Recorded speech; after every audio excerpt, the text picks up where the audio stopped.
मानव धर्म, वर्ण धर्म और स्त्री धर्म का वर्णन।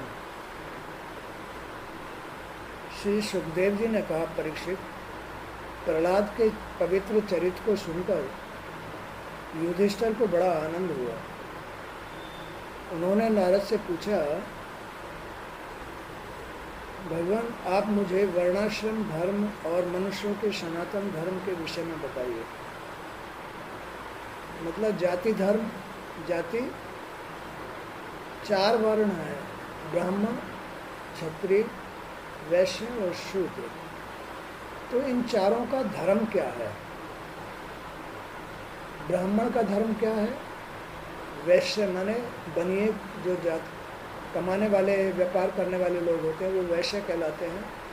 जो देश की रक्षा करते हैं वो क्षत्रिय कहलाते हैं। और जो इन सभी तीनों की, ब्राह्मण, वैश्य और क्षत्रिय, इनकी सेवा करते हैं वो शूद्र कहलाते हैं। तो युधिष्ठिर नारद जी से यही बात पूछ रहे हैं कि भगवान, वैश्य नहीं, वैश्य, वैश्य माने व्यापार करने वाले, दुकानदारी करने वाले, माने देश का भरण पोषण करने वाले, उनको कहते हैं वैश्य। तो एक तो ब्राह्मण होते हैं, जो वो पुरुष ब्राह्मण होते हैं जो आत्मा को प्राप्त किए होते हैं। आजकल ब्राह्मण कुल में जन्म लेकर के भी लोग ब्राह्मण जैसा कर्म नहीं करते हैं। क्षत्रिय भी नहीं बनते, वो शूद्र बन जाते हैं। मांस खाते हैं, दारू पीते हैं, वो शूद्र ही कहलाते हैं। ब्राह्मण के लिए तो कुसंगति और खान पीन में बड़ा, यानी कुसंगति बिल्कुल धारण नहीं करनी चाहिए ब्राह्मण को। और प्याज, लहसुन या सफ़ेद बैंगन, मसूर की दाल, खान पीन में बड़ी मतलब जो है सावधानी रखनी चाहिए।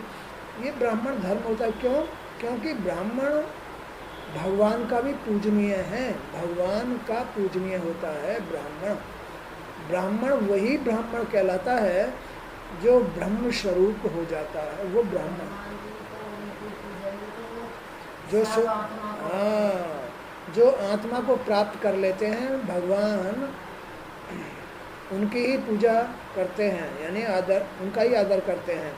तो ब्राह्मण लोग जो होते हैं वो ब्रह्म स्वरूप हो जाते हैं, आत्मा को प्राप्त किए हुए होते हैं, इसलिए उनको ब्राह्मण कहा गया है। तो ब्राह्मण जो वर्ण है ये तो बहुत ऊंचा वर्ण है।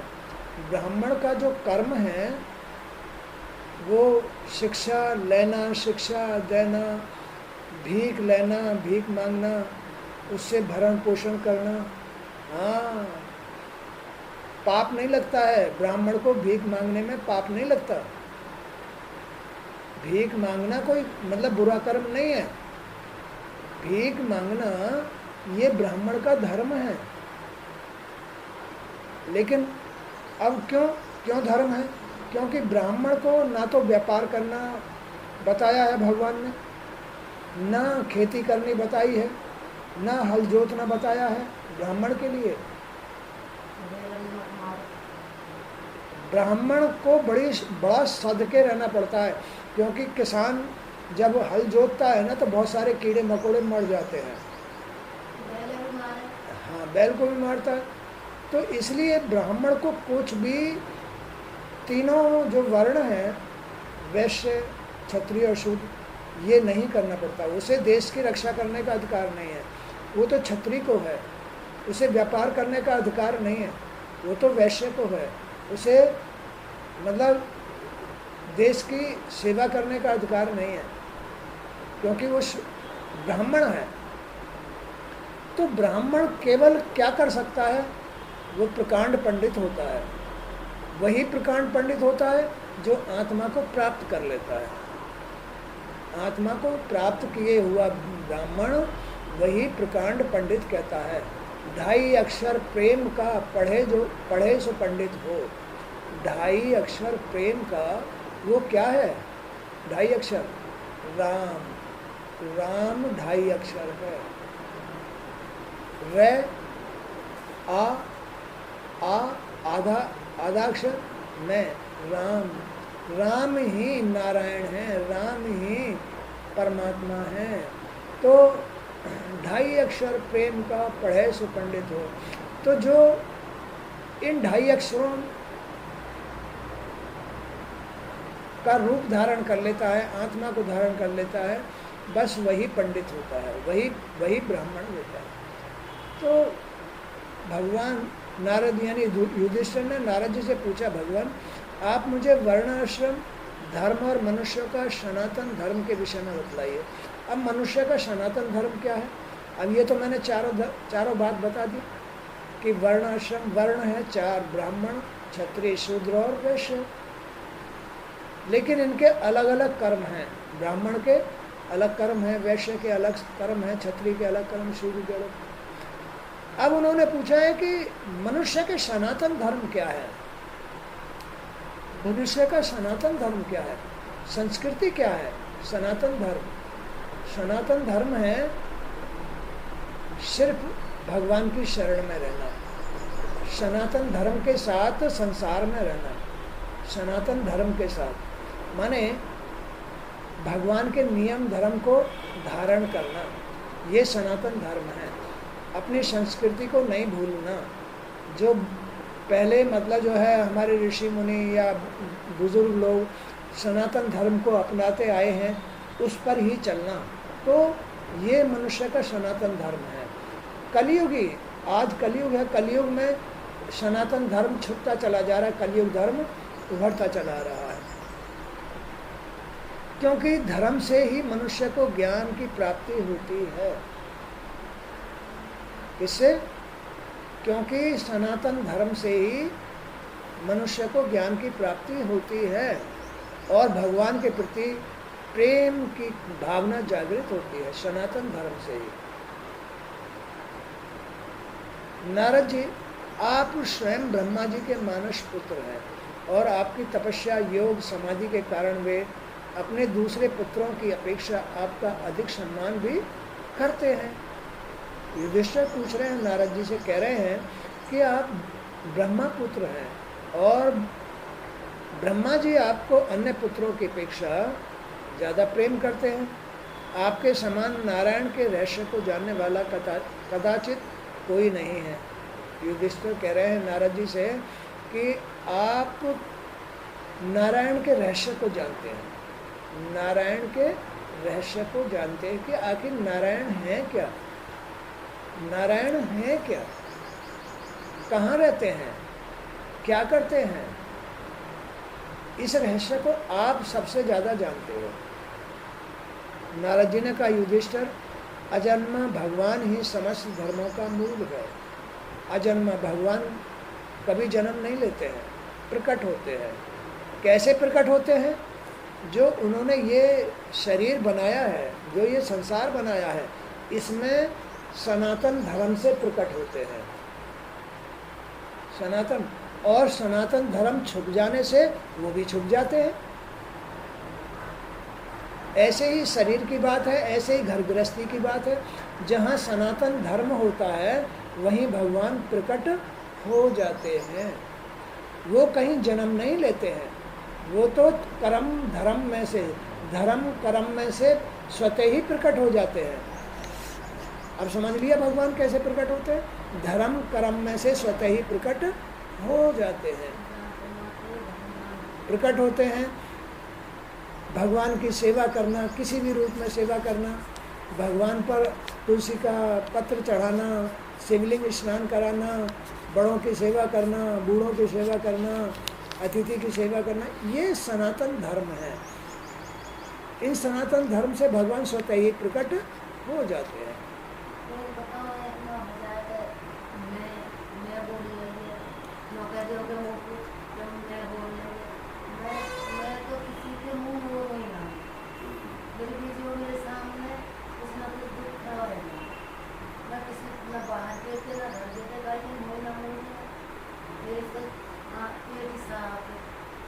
तो नारद जी ने कहा, युधिष्ठिर, अजन्मा भगवान ही समस्त धर्मों का मूल है। चाहे वो ईसाई धर्म है, चाहे वो मुसलमान का धर्म है, चाहे वो हिंदू धर्म है, चाहे सिख धर्म है, कोई भी है, सबके मूल भगवान नारायण ही है। वही प्रभु चराचर जगत के कल्याण हेतु धर्म नारायण के रूप में प्रकट होते हैं, नारायण के रूप में धर्म प्रकट होते हैं। इसलिए नारायण ही धर्म के रूप में प्रकट होते हैं, नारायण ही धर्म के रूप में। नारायण है क्या? वो जन्म नहीं लेते हैं। जो तुम्हारे अंदर धर्म की भावना पैदा हो रही है, धर्म करने की भावना पैदा हो रही है, वही नारायण है।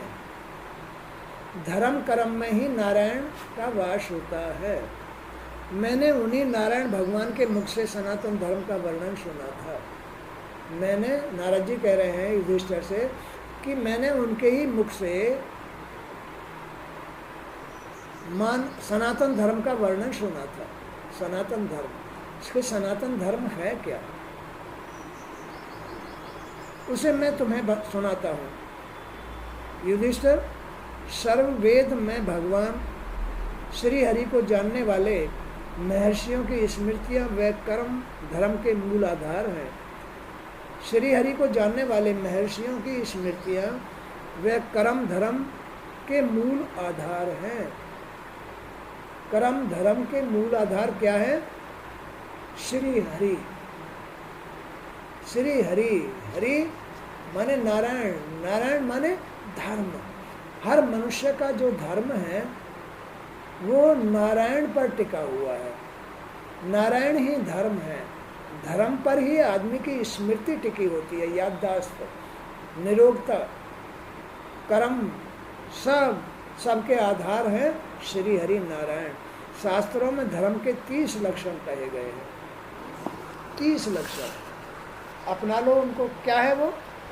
सत्य, हमेशा अपने मन को सत्य में रखना, दया, तपस्या, शौच माने पवित्रता, कभी न गंदी चीज खाना, न गंदी संगति में बैठना, न गंदा मन, न गंदी बुद्धि, पवित्रता, सहनशीलता, उचित अनुचित का विचार करना, मन का संयम करना, इंद्रियों का संयम करना, अहिंसा, ब्रह्मचर्य, त्याग, स्वाध्याय, सरलता, संतोष, समदर्शी, महात्माओं की सेवा, सांसारिक भोगों से निवृत्ति, अहंकार का त्याग, मौन, आत्मचिंतन, अन्न का उचित विभाजन करना, सभी जीवों में परमात्मा का वास देखना, श्री कृष्ण की लीलाओं का श्रवण करना, कथन करना, कीर्तन करना, स्मरण करना, ईश्वर के प्रति सेवा भाव, पूजा अर्चना, नमन, दास्य भाव, साख्य भाव और आत्मसमर्पण करना। ये 30 लक्षण आदमी के अंदर होने चाहिए। जिसके अंदर ये 30 लक्षण है उनके अंदर ही भगवान वास करते हैं। फिर दोबारा सुना देता हूँ। सत्य, दया, परोपकार, तपस्या, पवित्रता, सहनशीलता, उचित अनुचित का विचार करना, मन का संयम करना, इंद्रियों का संयम करना, अहिंसा, किसी की आत्मा न दुखाना, ब्रह्मचर्य का पालन करना, त्याग, स्वाध्याय, सरलता, संतोष, समदर्शी, महात्माओं की सेवा, सांसारिक भोगों से निवृत्ति, अहंकार का त्याग, मौन, आत्मचिंतन, अन्न का उचित विभाजन करना, सभी जीवों में परमात्मा का वास देखना, श्री कृष्ण की लीलाओं का श्रवण करना और सुनाना, कीर्तन करना, स्मरण करना, ईश्वर के प्रति सेवा भाव, पूजा अर्चना, नमन, दास्य भाव, साख्य भाव और आत्मसमर्पण कर देना, ये भगवान का घर है। ऐसा जिसके अंदर मन बुद्धि है, ऐसा भाव है, उसके घर में भगवान का वास, लक्ष्मी नारायण का वास होता है और बस वही उनका मंदिर होता है। ऐसा मंदिर ही सेवा करने योग्य होता है। ऐसा मंदिर ही सेवा के योग्य होता है। ये 30 प्रकार के आचरण सभी मनुष्यों का परम धर्म है। इसके पालन करने से परमात्मा प्रसन्न होते हैं। उनकी प्रसन्नता ही प्रकट होना है। वे धर्मराज संस्कारवान मनुष्य ही द्विज अर्थात ब्राह्मण कहलाता है। वही आदमी ब्राह्मण कहलाता है, जिसके घर में, जिसके मन में ये 30 लक्षण वास करते हो, उनको कहते हैं ब्राह्मण। ब्राह्मण जिसके अंदर ये 30 लक्षण वास करते हैं, वही द्विज ब्राह्मण कहलाते हैं। भगवान उनको ही अपना, उनकी ही सेवा करते हैं, उनका ही सम्मान करते हैं, ऐसे लोगों का भी। तो ब्राह्मण कहलाता है।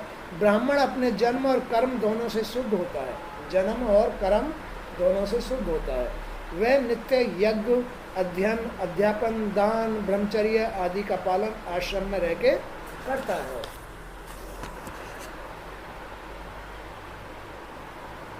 तो ब्राह्मण का क्या क्या कर्तव्य है? अध्ययन करना, अध्ययन कराना, दान लेना, दान देना, यज्ञ करना, यज्ञ कराना, ये 6 कार्य ब्राह्मण के होते हैं। बस सिर्फ दान लेना, अध्ययन करना, पढ़ाना, यज्ञ करना, हवन आदि यज्ञ करना, है ना। तो ये 6 कार्य ब्राह्मण के होते हैं। यह जाति का पहला वर्ण कहलाते हैं। जातियों में, 4 जातियों में पहली जाति है ब्राह्मण। इन ब्राह्मणों की ही भगवान कदर करते हैं। और कोई भी, अब वैश्य शूद्र है नहीं, क्षत्रिय हैं, क्षत्रियों को अधिकार दिया है भगवान ने इस देश की रक्षा करने के लिए, कि इस देश की रक्षा करो, इसे बुराइयों से बचाओ। बुराइयों माने बाहरी आक्रमणों से इसकी सुरक्षा करो। वो आदमी क्षत्रिय होता है। अब किसकी दृष्टि, बुद्धि कैसी होती है, उससे पता चलता है कि कौन ब्राह्मण है, कौन शूद्र है, कौन वैश्य है। सोच कैसी है, आत्मा कैसी है, उसने क्या धारण किया हुआ है, देश की रक्षा करने वाले विचार, या ब्राह्मण जैसे विचार, या वैश्य जैसे विचार, या शूद्र जैसे विचार। तो उनसे चारों आश्रमों का आदमी का पता चल जाता है कि ये वैश्य है, ये ब्राह्मण है। बाकी तो संसार, शरीर तो सबको एक जैसा ही दिया है। उसकी बुद्धि और सोच और मन, इन तीनों चीज़ों को भगवान देखते हैं कि इसका मन कैसा है, इसकी बुद्धि कैसी है, इसकी सोच कैसी है।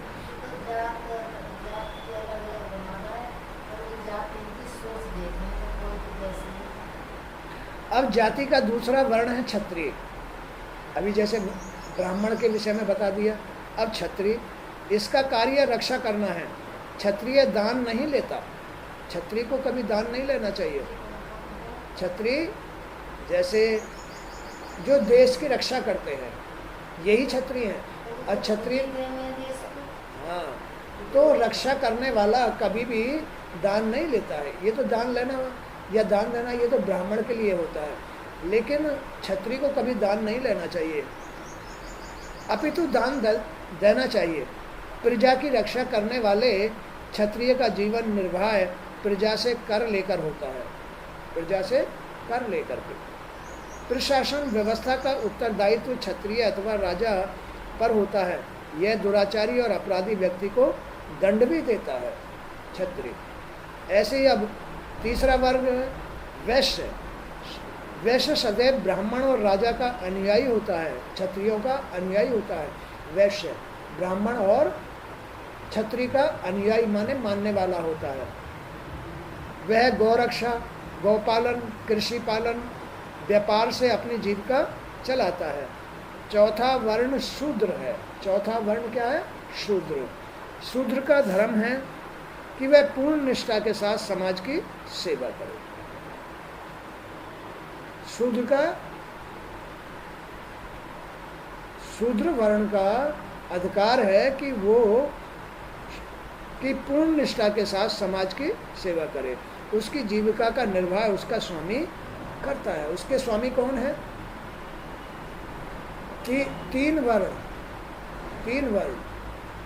वैश्य, क्षत्रिय और ब्राह्मण, इनकी सेवा करने से उसकी जीविका चलती है। भंगी क्या करते हैं?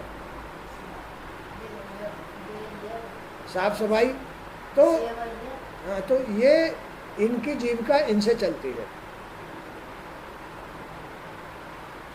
तो इस प्रकार मनुष्य को अपने सनातन धर्म के साथ जीवन निर्वाह करना चाहिए।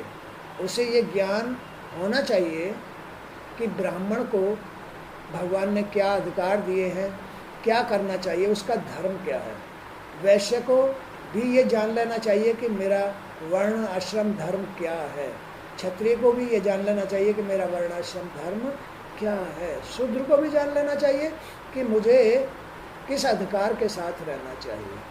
तो इस प्रकार जो ये मानव है, इसको भगवान ने, शरीर की रचना तो सबकी एक ही बनाई है, केवल उसके कर्म अधिकारों का सत्यापन किया है कि तुमको ये करना है, तुमको ये करना है, तुमको ये करना है। माने संसार को चलाने के लिए व्यवस्था की है भगवान ने, नारायण ने। और यहाँ एक बात और आई है कि भगवान केवल उन्हीं ब्राह्मणों के अंदर घर में प्रकट होते हैं जिनके घर भगवान के लायक होते हैं, मंदिर स्वरूप होते हैं। यानी उनके घर की व्यवस्था मैंने बतलाई, 30 लक्षण होने चाहिए उसके अंदर। ब्रह्मचर्य जीवन, सत्य, दान, परोपकार, पवित्रता, सहनशीलता, ये सब कुछ जो है जब जिसके घर में होता है वहाँ भगवान का वास होता है, वही ब्राह्मण होते हैं। बाकी शेष तीनों में से कोई हो सकता है, क्षत्रिय हो सकता है, वैश्य हो सकता है, शूद्र हो सकता है। ब्राह्मण वही होते हैं जिनमें ये 30 लक्षण होते हैं। क्षत्रिय वो होते हैं जो रक्षा, प्रजा की रक्षा करने वाले होते हैं। वैश्य वो होते हैं जो इनका भरण पोषण करते हैं व्यापार आदि करके। शूद्र वो होते हैं जो इन चारों की सेवा करते हैं। तो इन सब की जो जीविका है एक दूसरे में छुपी हुई है। ब्राह्मण की जीविका भी, क्षत्रिय की जीविका भी, वैश्य की जीविका भी, शूद्र की जीविका भी, चारों में ही छुपी हुई है। सबको अलग अलग कर्म बताया गया है। तो इस तरह से मनुष्य को अपने वर्णाश्रम धर्म, सनातन धर्म के साथ जन्म लेकर के जीना चाहिए। आज का सत्संग यहीं तक। जय श्री कृष्ण। जय श्री